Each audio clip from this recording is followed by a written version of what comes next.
ఇంట్లో ఈగల మోత బయట పల్లకిల మోత ఈ సామెత అందరికీ తెలిసిందే. అయితే ఇప్పుడు ఈ సామెత ప్రస్తావన తీసుకురావాల్సిన అవసరం ఏమొచ్చిందని అనుకుంటున్నారా?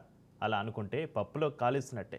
హైదరాబాద్ ఈ పేరు చెప్తే చాలు వేగంగా అభివృద్ధి చెందుతున్న నగరం, విశ్వనగరం, దేశ రాజధానికి కావలసిన అన్ని అర్హతలు ఉన్న అతిపెద్ద నగరం, అన్ని వర్గాల వారు కలిసిమెలిసి నివసిస్తున్న ఏకైక నగరం.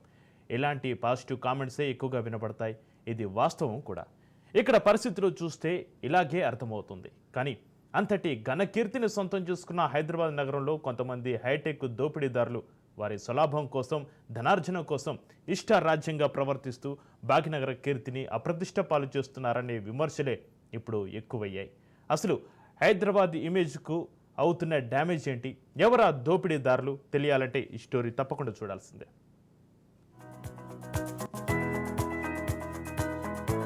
ఉరుకుల పరుగుల జీవితం, నిత్యం ట్రాఫిక్లోనే ప్రయాణం, సకాలంలో గమ్యస్థానాలు చేరడానికి పోరాటం, కనీసం వండుకొని తినడానికి కూడా తీరిక దొరకని కష్టకాలం. ఇది ప్రస్తుత భాగ్యనగర వాసుల లైఫ్ స్టైల్. ఇలాంటి పరిస్థితులను క్యాష్ చేసుకోవడానికి కొంతమంది రెస్టారెంట్ల పేరుతో ఘరానా మోసాలకు పాల్పడుతున్నారు. కల్తీ ఆహారాన్ని విక్రయిస్తూ కోట్లకు కోట్లు దండుకుంటూ ప్రజల ఆరోగ్యానికి తూట్లు పడుస్తున్నారు. అసలు పాపభీతి అన్నది మచ్చుకైనా ఉండడం లేదు. యథేచ్ఛగా మహాపాపాలకు పాల్పడుతున్నారు రెస్టారెంట్ల యజమానులు.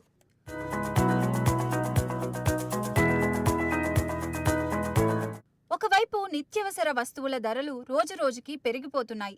ఏ చిన్న వస్తువు కొనాలన్నా ఒకటికి 10 సార్లు ఆలోచించవలసి వస్తోంది. సంపాదనలో ఎక్కువ భాగం పిల్లల చదువులకే ఖర్చు పెట్టవలసి వస్తోంది.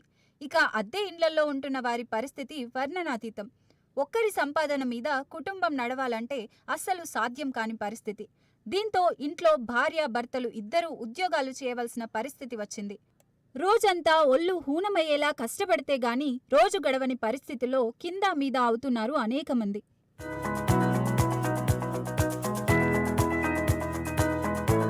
ఇంట్లో వండుకునే తీరికలేని పరిస్థితుల్లో ఎక్కువ మంది రెస్టారెంట్లు, హోటళ్లపైనే ఆధారపడుతున్నారు. ఉదయం టిఫిన్ మొదలుకొని రాత్రి డిన్నర్ వరకు రెస్టారెంట్ల మీదే ఆధారపడి జీవనం సాగిస్తున్న వారున్నారు. దీంతో గల్లీ గల్లీకి చిన్న చితక హోటళ్లు, లోకల్ దాబాలు, రకరకాల పేర్లతో రెస్టారెంట్లు పుట్టగొడుగుల్లా వెలిశాయి. ఎగువ మధ్యతరగతి వారి నుండి సంపన్నుల వరకు అందర్నీ ఆకర్షించేలా బడా రెస్టారెంట్లు కూడా విపరీతంగా పెరిగిపోయాయి. 5 స్టార్ రేటింగులు, ఆఫర్ల పేరుతో ఆకట్టుకుంటున్నాయి. దీంతో చాలా మంది కుటుంబ సభ్యులతో కలిసి రెస్టారెంట్లకు వెళ్లడం కామన్ అయింది. కాస్త డబ్బు, తీరిక, టైం లేని వారు వారంతల్లో తప్పక రెస్టారెంట్లకు వెళ్తుంటే కొంతమంది రోజుకొకసారైనా రెస్టారెంట్లకు వెళ్లడం పరిపాటిగా మారిపోయింది. సరిగ్గా ఇలాంటి పరిస్థితులను గుర్తించి క్యాష్ చేసుకుంటున్నారు రెస్టారెంట్ల యజమానులు.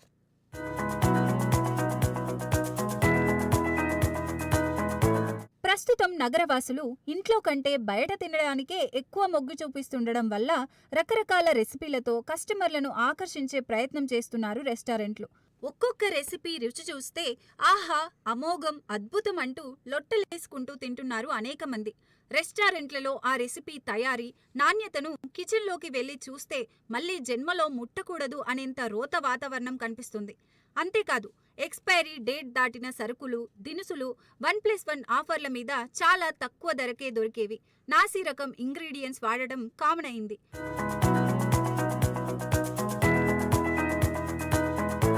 ఫుడ్ సేఫ్టీ అధికారులు జరిపిన ప్రతిసారి ఇలాంటివి బయటపడుతున్నా రెస్టారెంట్లు డోంట్ కేర్ అంటున్నాయి. నాణ్యత ప్రమాణాలు పాటించకుండా నిస్సిగ్గుగా ధనార్జనే ఏకైక ధ్యేయం అనేటట్టు దిగజారిపోయాయన్న విమర్శలే ఎక్కువగా వినిపిస్తున్నాయి.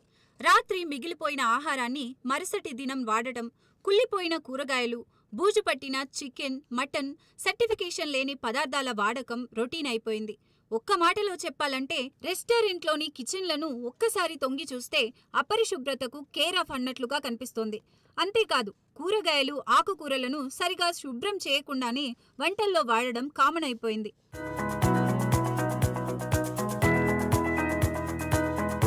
జీహెచ్ఎంసీ మేయర్తో సహా ఫుడ్ సేఫ్టీ అధికారులు నిత్యం చిన్న పెద్ద అని తేడా లేకుండా అన్ని రెస్టారెంట్లలో తనిఖీలు, దాడులు నిర్వహిస్తున్నా రెస్టారెంట్ల తీరు మాత్రం మారడం లేదనే విమర్శలే ఎక్కువగా వినిపిస్తున్నాయి. కేవలం తెలుగు రాష్ట్రాల వారే కాకుండా ఇతర రాష్ట్రాలు, దేశాల వారు సైతం ఎంతో ఇష్టంగా లొట్టలేసుకుంటూ తినే హైదరాబాద్ బిర్యానీలో సిగరెట్ ముక్కలు, మేకులు, గాజు ముక్కలు, జెర్రీలు, బొద్దింకలు, పురుగులు దర్శనమిస్తున్నాయి.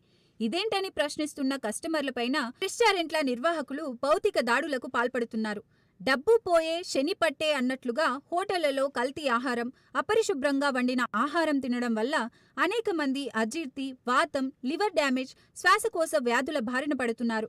ఎందుకంటే హైదరాబాద్ సిటీ జనాలు జబ్బు చేసి ఆస్పత్రికి వెళ్లారంటే అది కల్తీ ఆహారం పర్యవసానమే అయి ఉంటుందంటున్నారు వైద్యులు. ప్రతి డాక్టర్ తమ వద్దకు వచ్చే పేషెంట్లకు చికిత్స అందించేటప్పుడు సిటీ జనాల ఆహారపు అలవాట్ల గురించి ఆరా తీయడం కామన్ అయిపోయింది. రకరకాల జబ్బులు, రోగాలతో వచ్చే వారిలో ఎక్కువ భాగం నిత్యం తినే కల్తీ తిండి వల్ల వస్తున్న జబ్బులే ఎక్కువగా ఉంటాయంటున్నారు చికిత్స అందించే డాక్టర్లు. బయట ఆహారం తినడం మానేయమని హెచ్చరికలు పరిపాటి అయ్యాయి. దారుణమైన పరిస్థితులను గుర్తించిన ప్రజలు హైదరాబాద్లో రెస్టారెంట్లు అంటేనే హడలిపోయే పరిస్థితి ఏర్పడింది.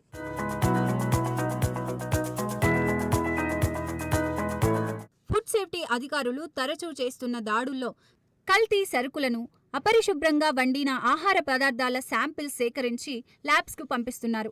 కానీ కొన్ని రోజుల తర్వాత రెస్టారెంట్లకు అనుకూలంగా ల్యాబ్ రిపోర్టులు వస్తుండడం అందరినీ ఆశ్చర్యాన్ని కలిగిస్తున్నాయి. ఇలాంటి పరిస్థితి నెలకొనడం వల్లే రెస్టారెంట్ల నిర్వాహకులు ఫుడ్ సేఫ్టీ అధికారులను ఏమాత్రం లెక్క చేయకుండా లైట్ తీసుకుంటున్నారనే వాదన బలంగా వినిపిస్తోంది. ఒకవైపు నిత్యం హైదరాబాద్ సందర్శనకు వచ్చే వారి సంఖ్య, ఇక్కడ నివసించడానికి వచ్చే వారి సంఖ్య గణనీయంగా పెరుగుతోంది. ప్రజల అవసరాలు తీర్చడానికి రెస్టారెంట్ల సంఖ్య కూడా రోజురోజుకు పెరిగిపోతోంది. కానీ ఆహారంలో నాణ్యత, శుభ్రత మాత్రం మచ్చుకైనా కానరావడం లేదని ఫుడ్ లవర్స్ తీవ్ర విచారం వ్యక్తం చేస్తున్నారు. ఇతర రాష్ట్రాలు, దేశాల నుంచి సిటీ విజిటింగ్కు వచ్చేవారు ఇది హైదరాబాద్ బిర్యానీ కాదు, హై డర్ బిర్యానీ, బ్యాడ్ బిర్యానీ అంటూ కామెంట్స్ చేస్తున్నారు. కల్తీ నిర్వాకంతో హైదరాబాద్ ఇమేజ్ డ్యామేజ్ అయ్యే పరిస్థితులు దాపురించాయని నగరవాసులు విచారం వ్యక్తం చేస్తున్నారు.